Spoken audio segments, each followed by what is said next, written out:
Welcome to the Hilarity Ensues podcast, hosted by Donna, the queen of quick wit, and Jeff, the dean of devious double entendres. Together, they're on a mission to find the funny in life using nothing but their critical thinking skills and sarcasm.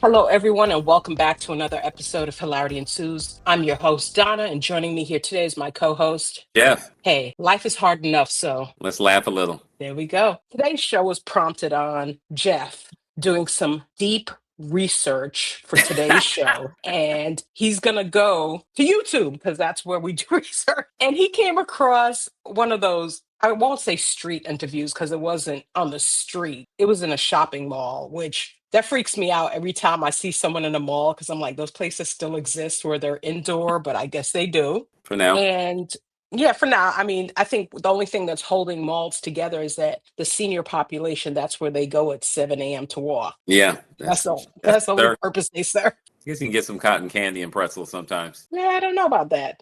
Yeah, maybe not. Jeff, I got to ask you, what was the host asking during this? Because I took a clip of this, but I was busy laughing through it. So what was the host asking? The host was basically asking basic like geography or what I would think basic knowledge questions. And a lot of people failed miserably, like really bad. So like, what's an example of one of the countries?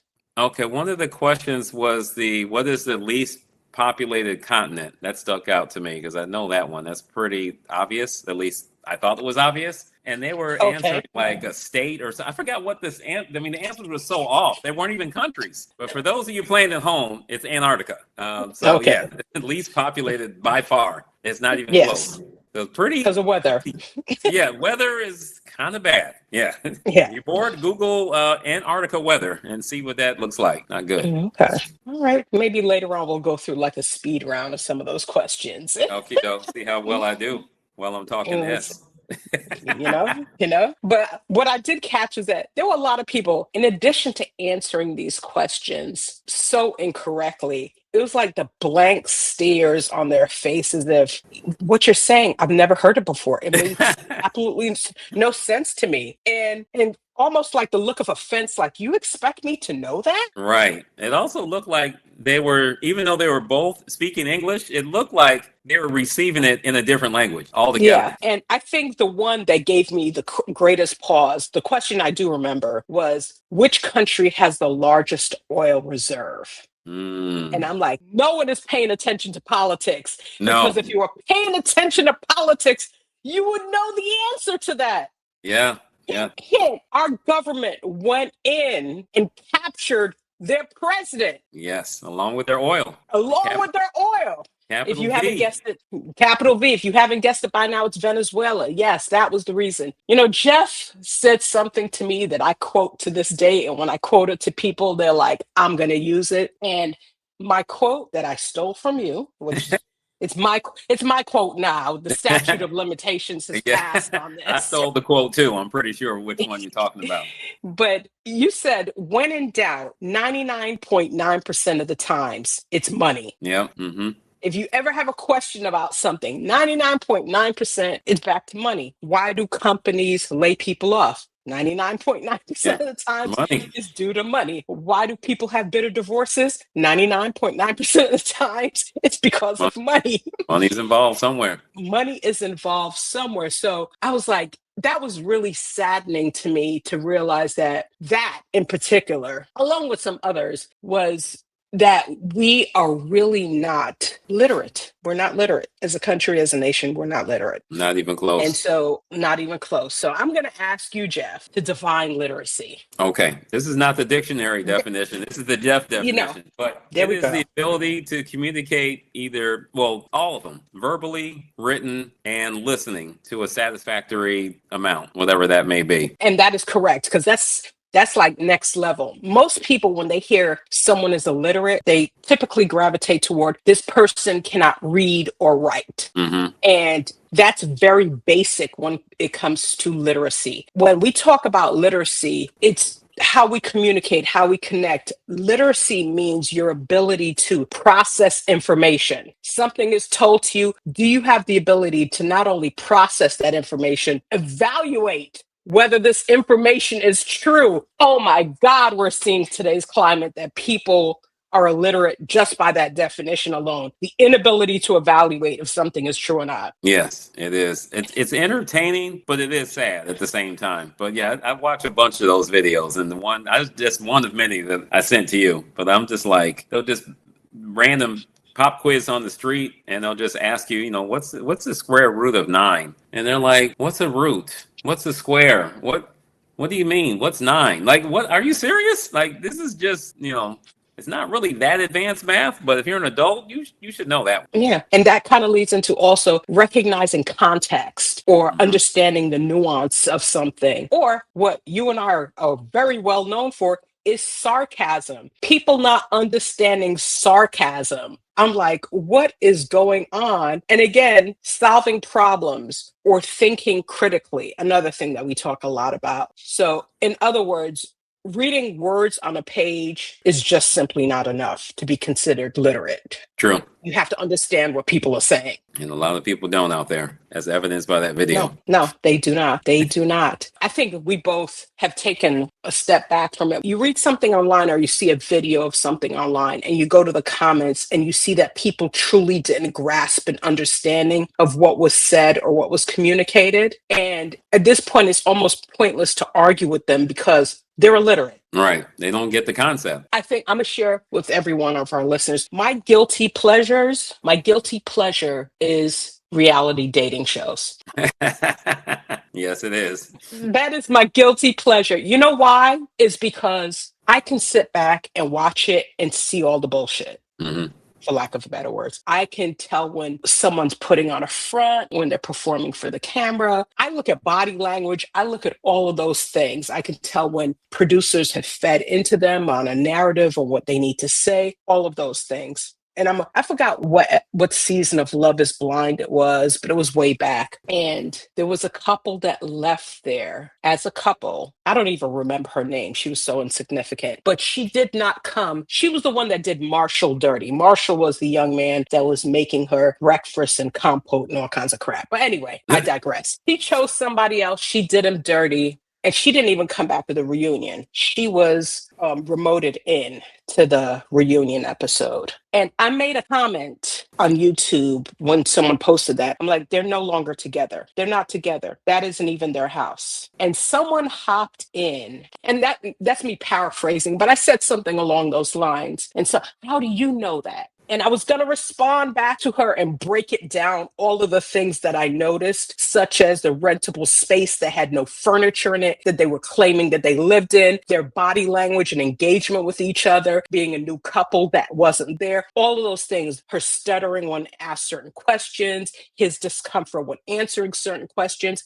That's nuance there. And I said, I'm not going to answer. I want to say it was like 2 months later, it was announced that they weren't together, meaning they did all of their press junkets together as a couple and then parted ways. Imagine publicly. Imagine that. And you know what my petty self went and did? I went and I scrolled through my YouTube comments and I went back to that comment. Mm-hmm. And under it, I wrote, I just have common sense. Wow.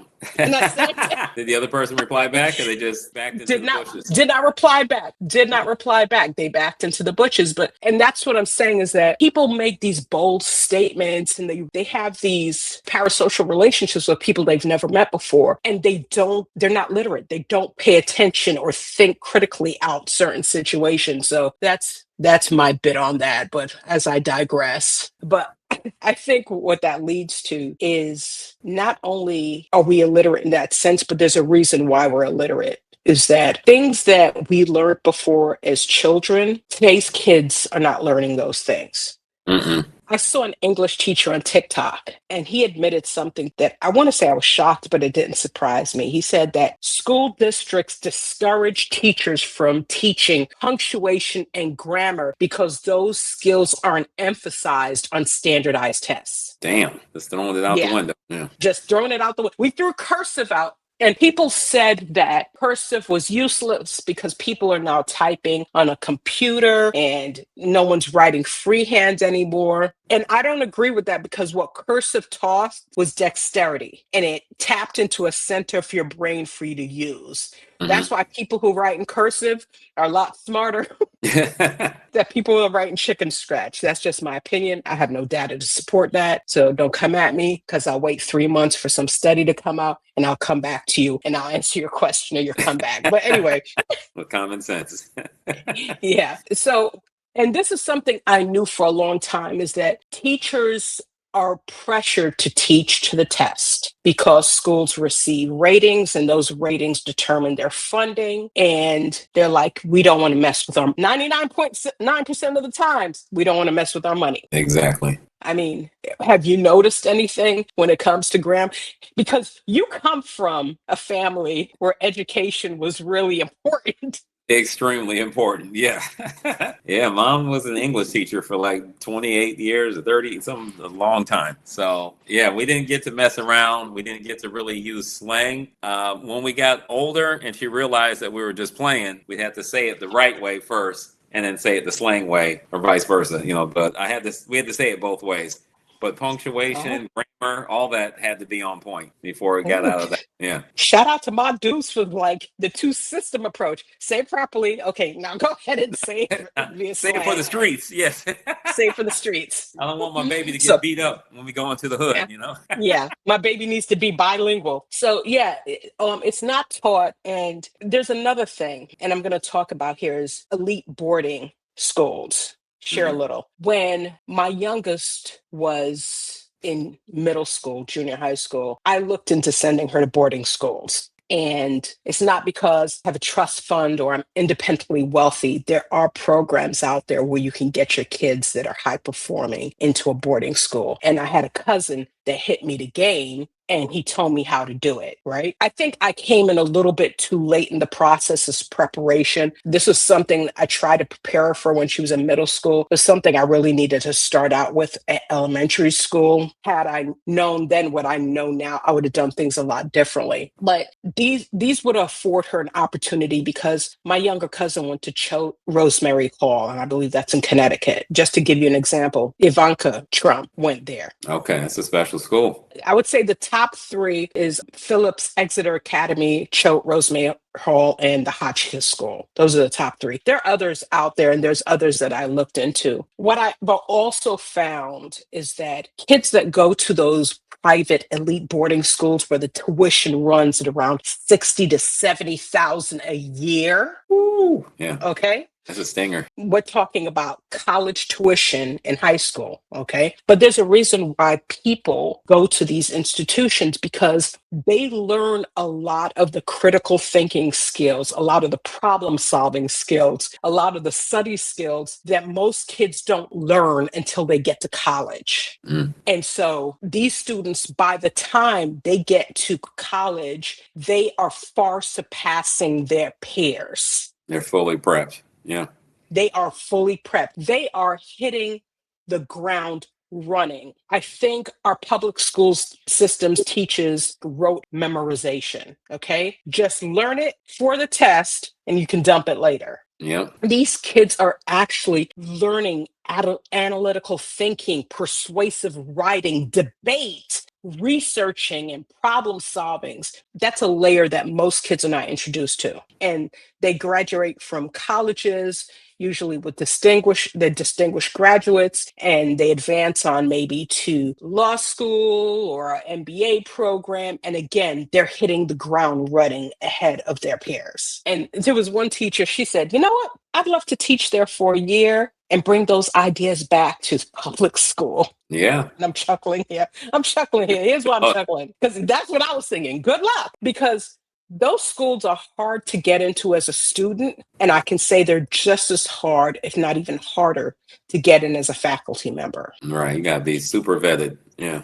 Yes. And after teaching there and getting paid what they're paying you, chances are you're not going to want to return back to your minimum wage job as a No. public school educator. And that's no diss. I do think that public school educators are severely underpaid. And when you do the math of their time commitment and them tapping into their own financial resources, it kind of, for me, falls in line with minimum wage.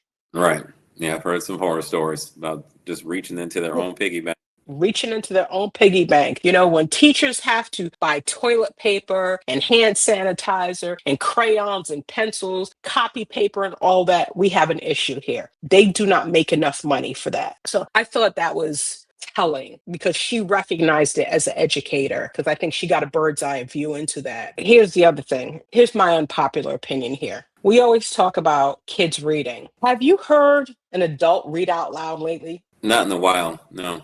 Let me tell you, my guilty pleasure. They had to write letters to each other. One person said, gosh, I wish I had ChatGPT. That was one. Oh, Then there were segments where I was watching someone read, and I'm like, if I'm remembering your profile correctly, you went to college. And this person, you can tell that they were phonetically in their head trying to sound it out. And the pauses were not in line with sentence structure. And you can also tell that the person that wrote it didn't use grammar because they were continuing on and reading it as it was displayed. It was horrendous. big old run-on sentence like Ralph Waldo Emerson.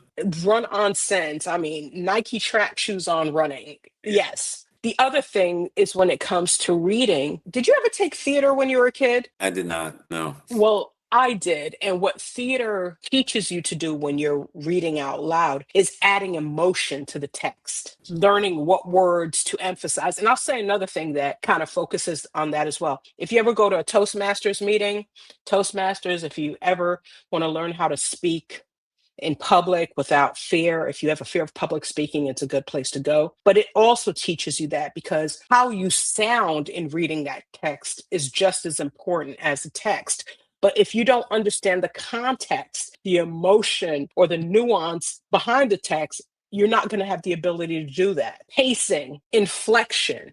Imagine reading something. Hello, welcome to today's meeting with us here at Hilarity Ensues podcast. Today, we will be talking about literacy here in the... Oh my gosh, won't you drive me crazy? Yeah, does not compute. Imagine tuning into CNN, Fox News. You pick your news outlet and they read the news to you that way? I'll be falling Oh my asleep. gosh. You would fall asleep. I think critical thinking is the missing piece. Mm-hmm. It is the missing piece. Keeps coming up over and over again. Yeah, people just miss obvious points. They don't pay attention to cues and clues, and they don't know how to problem solve. People are looking for information to be dumped and they're on them, and they're being told how to think and how to process. And that's not good. Yep, that is true. Here's my rapid fire to you. Okay, hit me. Okay. Name a country that starts with the letter A. Azerbaijan. Okay. It's like a Eastern, like Russian place. It's where UFC fight was held. I can't even pronounce it, but I like the name of it. I think it's Azerbaijan. Okay. There's also Afghanistan, if you watch the news. Oh yeah. Australia, Antigua. Oh yeah. Let's go here. Next question. What's the most bombed country in history? The most bombed country in history. That one I don't know. We talked about it. The country that starts with the letter A. There's a couple of them. Afghanistan. Yeah, Laos is probably at the top of the list, but Afghanistan, Iraq, Syria, Somalia, Pakistan. They're all in line. Countries that are in the news. We hear it all the time. Mm-hmm. Which country? Name a country that has never been bombed. And I had to research this. And two countries I came up with, there's Canada? no record of. Yes, Canada. I don't know the And other. Switzerland. Oh, Switzerland. Oh, yeah, super neutrality. Okay, that makes sense. Yeah. Those are the only two? Yeah, those are the only two. Out of, what do we have, like 200 and somehow 13 countries? That's insane. Yeah, that's sad. It's pretty sad. So that's our rapid fire there. But yeah, simple things. And again, a lot of that, if you just pay attention to the news cycle, it feeds that information to you. So when people are asked that question, if they go back to the last thing they heard on the news, they might be able to answer or at least provide an answer that made sense. Okay, I think I did that. Oh, also, correction on my 213, it's 195. I had to look that up. Number of countries in the Okay. world. I think we all need to get out of kiddie pools. We need to bring back Hooked on Phonics. Just get back to more reading. Before we end here, I do remember when I was in second and third grade, our reading tests were we had to read paragraphs and answer questions from that paragraph. You went to a fancy school. I went to a public school, but you had to read through that paragraph, and it wasn't as if reading through that paragraph it would say the answer. So it would be a paragraph that says the presents were all around the tree and the snow was glistening outside and blah, blah, blah, blah, blah. And then one of the questions might be, what season is this? Okay. Pretty So straightforward. based on the tree, based on the presents, based on the snow, it's Christmas time, so it's winter. So that's what I'm talking about. Contextual clues that lead to you solving problems. We don't do that anymore. On that note, I'm going to say, Jeff, please just share with our listeners how they can support our channel. Okay, make sure you like, share, and subscribe. Share the show with everyone that you know. And also, if you're listening, listen all the way to the very end. If you want to email us with any suggestions or commentaries or comments, please hit us up at hilarityandsuespod@gmail.com. And as always, we may not have all the answers. We'll definitely make you think. Thank you for tuning in, and goodbye for now. Take care. Thank you for tuning in to today's episode of Hilarity Ensues. Our fantastic music soundtrack is brought to you by TL Music Productions exclusively for Hilarity Ensues. Be sure to connect with us on social media by following Hilarity Ensues Podcast.